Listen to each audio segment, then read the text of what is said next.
Dear friends, at dawn on an early October morning, the enemy was sighted across the waters. A fierce engagement was imminent that would change the course of history.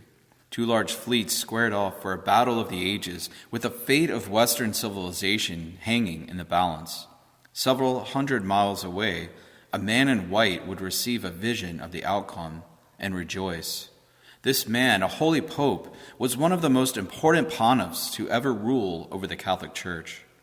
If you were given the opportunity to select the ideal pope, what qualities would be most important, most necessary?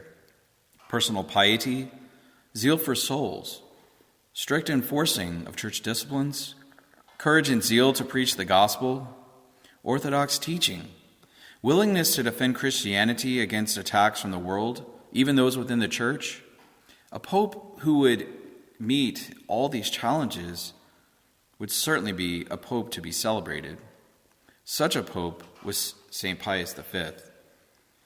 Pope Pius V was well known and respected for his piety, unblemished purity, for his undaunted defense of the Church's doctrine and discipline, for safeguarding Europe from being overtaken, and for his commitment to being a simple religious during his years as bishop and pope. 19th century Saint John Henry Newman said, "St. Pius V was stern and severe, as far as a heart burning and melted with divine love could be so. Yet such energy and vigor as his were necessary for the times. He was a soldier of Christ in a time of insurrection and rebellion, when, in a spiritual sense, martial law was proclaimed." St. Pius V would reign as pope from 1566 till 1572, during a period of societal and ecclesial upheaval.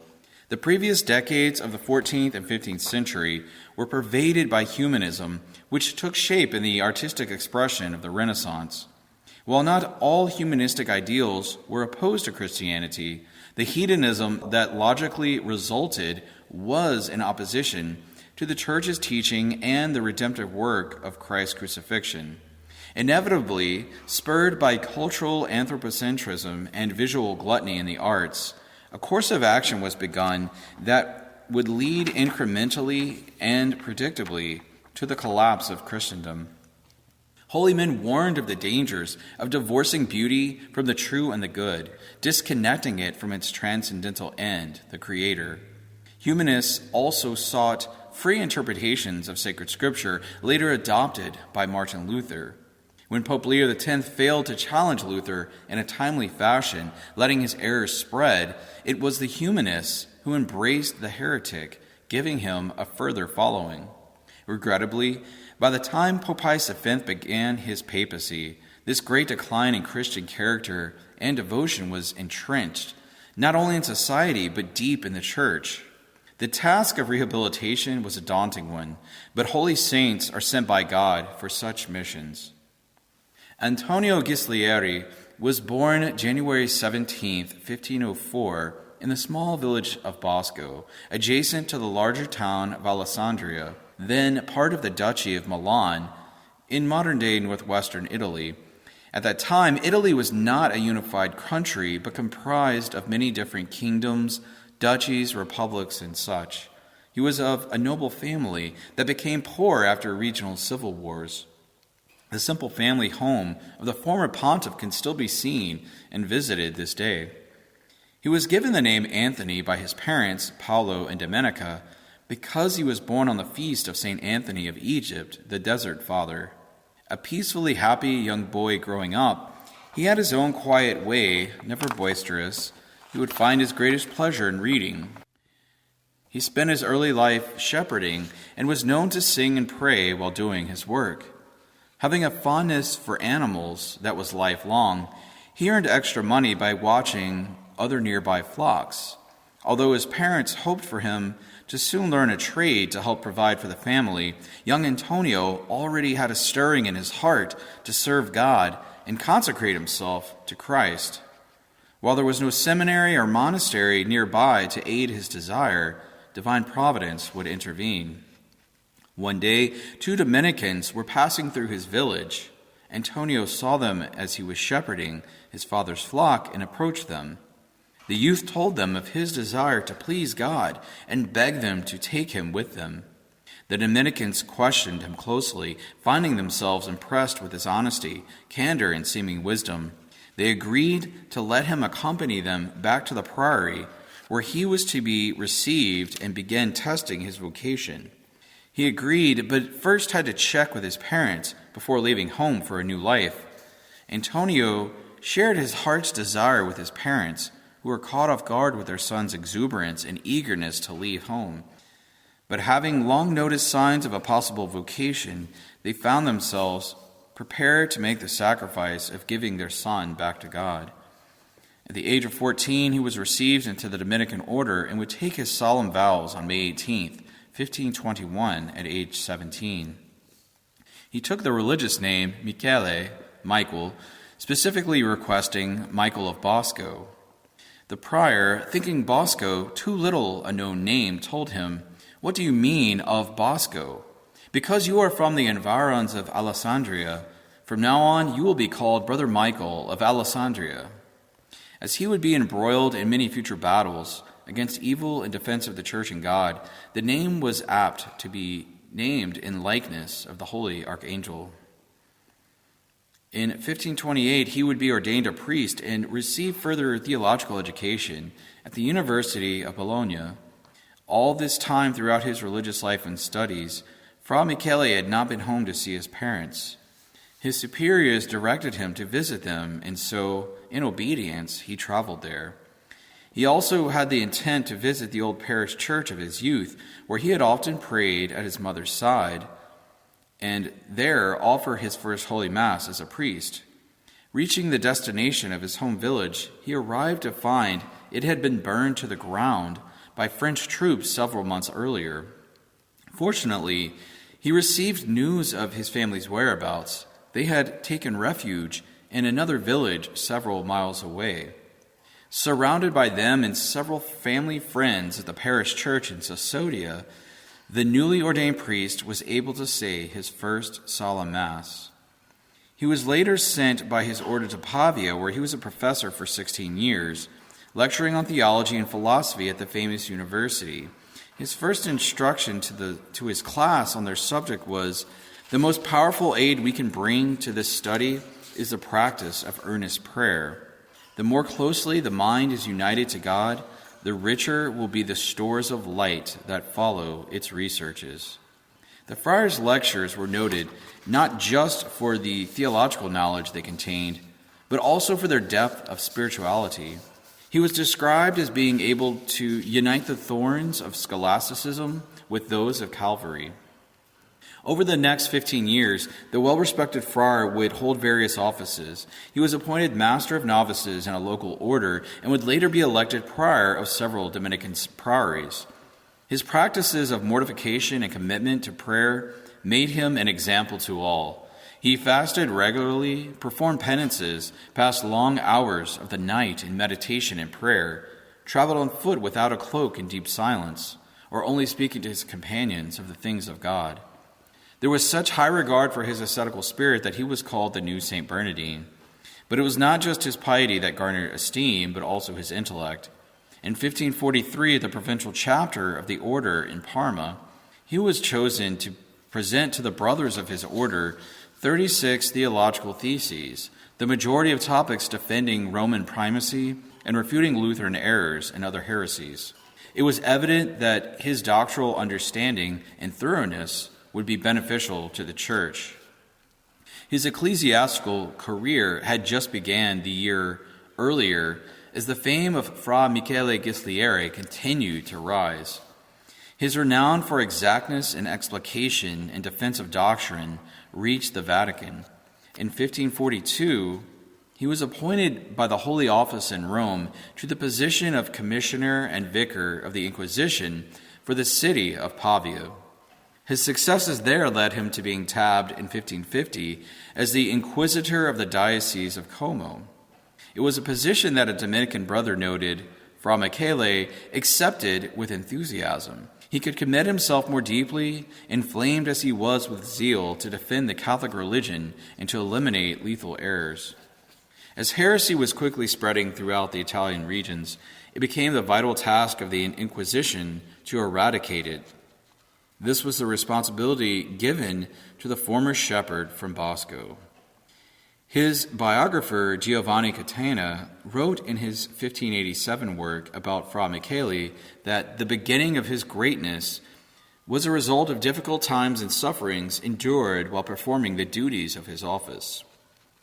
The future saint advised, quote, "Whoever wants to serve God in the holy office must not be afraid of threats, but must have only God, the truth, and justice before his eyes." End quote.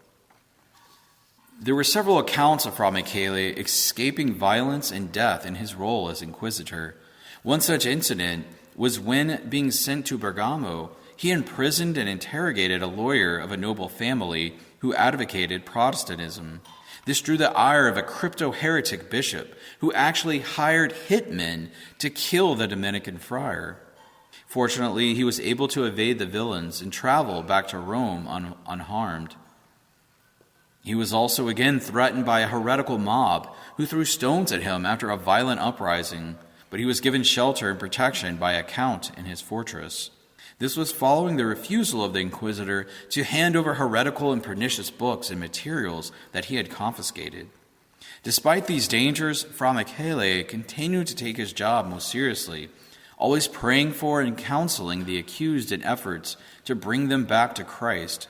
He investigated heretical priests with just as much vigor as he defended them when they were wrongly accused. Some modern historians will praise Pius V's administrative efforts as pope, yet criticize his time as inquisitor as being carried out with intolerance, unnecessary rigor, and lack of pastoral sensitivity. However, further investigation is needed to see how he effectively handled such unpleasant and burdensome assignments. Being a truly moral Catholic man, he withstood the threats of wealthy and prominent adversaries. He continued his vital work that could only be understood in light of the devastating effects that the revolutionary ideas had. Because there was such a close link then between church and state, whatever was seen to subvert obedience to the church was viewed as threatening the peace and prosperity of the state. Consequently, whenever a person was judged as an unrepentant heretic by the church, they were then handed over to the state, who imposed penalties and or punishments for violations of the law. There are numerous accounts of the holy saint praying, offering mortifications, holy mass, and kind conversation with the accused for their conversion, which on occasion he obtained, winning souls back to the church and for Christ. On Christmas Eve in 1550, Friar Michael Ghislieri made his first trip to Rome. There he would meet with the prefect of the Holy Office, Cardinal Gian Pietro Carafa. This meeting was notable as each man held the other in high esteem, thus developing a lifelong friendship. Many subsequent conferences would be held between them as they sought to purge the church of heresy. The cardinal would later become Pope Paul IV, serving as pontiff from May 1555 until August 1559. After his election, he would ordain Fra Michele as bishop in 1556, much to his objection. Matter-of-factly, the Pope told him, "I will put on your feet a chain so strong that the idea of returning to your convent will no longer pass through your head." The Pope had his man. He would raise the Dominican friar to the rank of cardinal in 1557. Cardinal Ghislieri was tabbed with an even greater responsibility in December 1558, when granted the title Inquisitor General for life of all Christendom. Meanwhile, the spiritual deterioration throughout Christendom continued. Accounts of different virtuous clerics who visited the church in Rome tell of being appalled at the conditions they found in the supposedly holy place. Those trying to live the precepts of the Lord were scandalized by the rot permeating the clergy through pride, ambition, shamelessness, worldliness, and abandonment of the spiritual life. The plight of the church during this century is aptly described by Adrian VI. He was the first pope willing to address and fix the problems. His two main guiding ideas were mentioned in his enthronement speech. 1, the continuation of the Crusades against the Turks, and 2, the reform of the Roman Curia. It is said that he undertook a gigantic war against the abuses that mangled the Curia and the Church at large.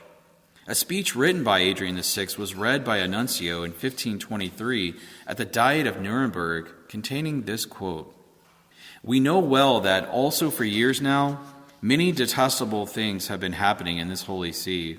Abuses in ecclesiastical matters, injuries to the precepts, indeed everything had changed for the worse. It is therefore no wonder that the disease has spread from the head to the members, from the Pope to the prelates. All of us, prelates and clergy, have deviated from the path of the righteous, and for a long time there was no one who did good. Therefore, we ought to all give honor to God and humble ourselves before him. Each one should meditate so that he may repent and reform himself before he is judged by God on the day of his wrath.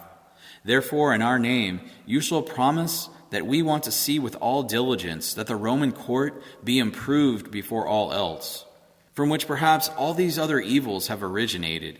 Then, just as the disease began here, so also the recovery will begin here, to which we consider ourselves all the more obliged, because everyone wants such reform." Unfortunately, Adrian VI's papacy lasted only 20 months, leaving much work to be done for the future Pius V and other popes.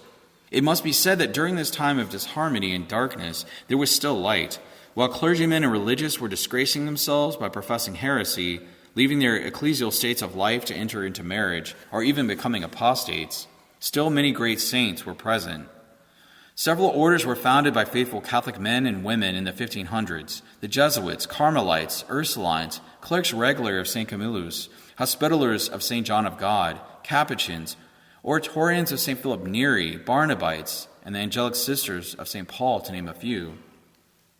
St. Francis of Paola died in the early 1500s and was canonized 12 years later. His profound spirituality of practices of abstinence and penance were an antithesis of the self-indulgence of the time. St. Robert Bellarmine records that on the eve of the Protestant heresy, the Lord sought to contrast the severe mortifications of St. Francis of Paola with the wayward sensualism of Luther, which demonstrated what could have been the path of an authentic Christian reform. Humanism gained much broader popularity thanks in part to the immoral decadence of the Church, where it was hard to discern a hedonistic secular court of other kingdoms from that of the papal court. Before Pius V was even pope, the Church was facing the effect of almost 50 years of Protestant revolt, the sack of Rome, the continuous advancing threat of the Ottoman Empire, failure to implement the disciplines of the Tridentine Council, plagues, endless wars, and many other challenges. After Paul IV died in 1559, Pius IV would succeed him. While the new pope respected Cardinal Ghislieri's insights as inquisitor, they certainly didn't have the same amicable relationship that existed between the friar and previous popes. Pope Pius IV wanted to bestow the red hat upon the young prince Ferdinando de' Medici, 13 years old at the time, and Federico Gonzaga, 21. The inquisitor Ghislieri tactfully yet resolutely instructed the Pope that this appointment was inappropriate and contrary to the decrees of the current council. The Pope proceeded anyway with the ecclesial elevations.